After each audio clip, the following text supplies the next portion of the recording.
Did our Prophet, peace and blessings be upon him, speak to strange women? And how did he, it is interesting, talk with his wives? If it turned out that a man took a second wife, for him this was predestined. And then she said me, Dawood did not propose to me, but you. How about taking me as your wife? You see, I'm a man. How could I refuse? And so, because of Dawood, I happened to take her as my wife. But in books, it is written that two wives are like this world and the next. If you satisfy one, then you will anger and alienate yourself from the second. In books about wives, it is written that one of them does not rejoice at anything more than that which has harmed the other. But once married, you need to treat your wives politely, so that they display shame before you. But no matter what happened there, the Prophet, peace and blessings be upon him, did not say them anything that insulted them. It is fitting for a man to behave with his wife as though he were a small child. Maintaining peace in the family, Part 3. If a husband on the internet communicates with other people's women, she is also a competent woman. At night, when her husband sleeps, she looks in his phone and finds these messages and reads them. Of course, she does not have the right to read them, but she still reads them. Then she loses respect for him. Love for her husband turns into hatred, and her tongue loosens. And then they say about her that she hounds him, that she wants to drive him under her heel, that she is a woman with a bad temper, and because of her, they say, there are quarrels at home. Of course, the wife is to blame as well in this matter, but the question arises, who pushed her to this? That's right, she has bad language, but in fact, her husband made her language like that. If he paid attention to his wife like that which he paid to a strange woman, it would not be like this. She would be better. Therefore, here the blame lies on all such men.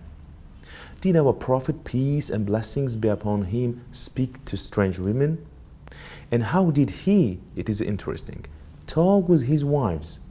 Did the Prophet, peace and blessings be upon him, not say, the best of you is the one who treats his wife better than anyone, and I am the best of all of you to my wives?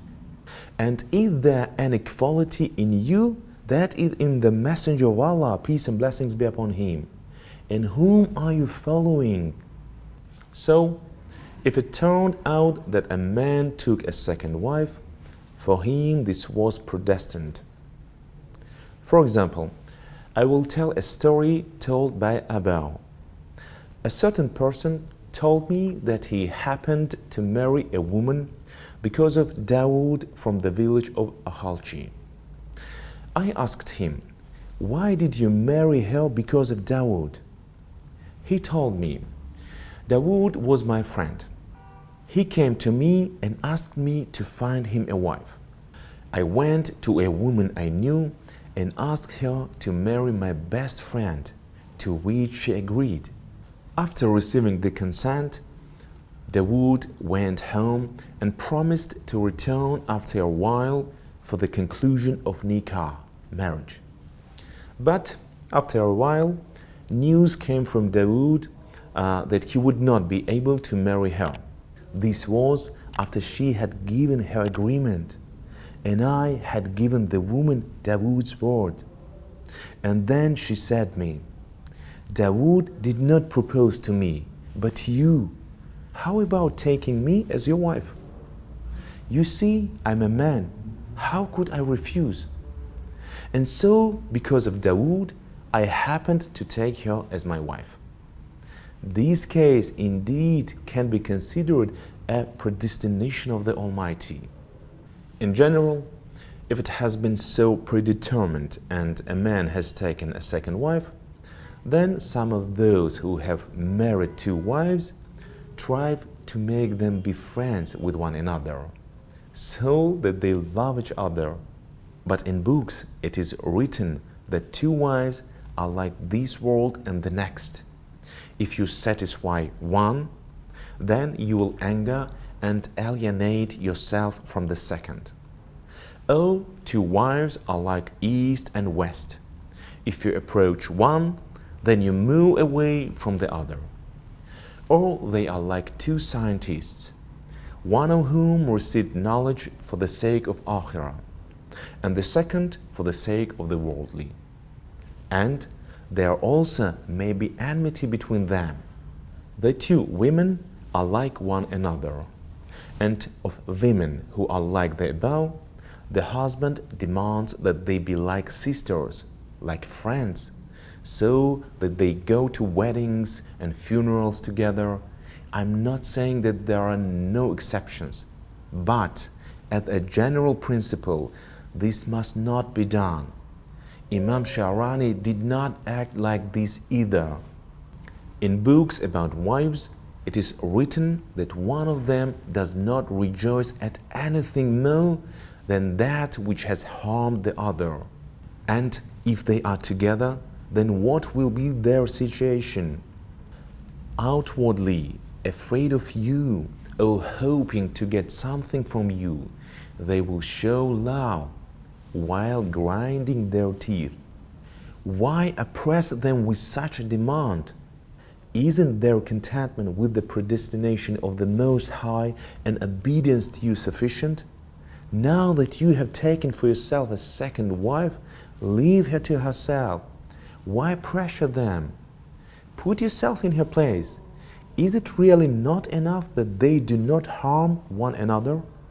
But once married, you need to treat your wives politely, so that they display shame before you, so that they do not treat you rudely and you them, and that you do not just tolerate one another, but live happily. First, we realized that two wives must not be forced to play the role of sisters. Secondly, since they are both your wives, they may quarrel among themselves and argue with you.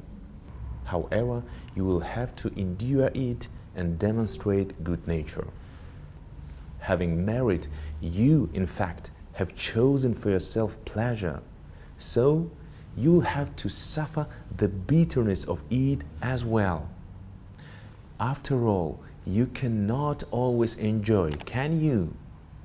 Not in vain do they say about the marriage, joy of the month and caring about life. We also need to understand that in manifesting a good disposition in relation to your wife, this is not nonchalance towards her harmfulness, but rather patience regarding the harmfulness coming from her, and demonstrating mercy toward her anger, following in these the example of the Prophet, peace and blessings be upon him.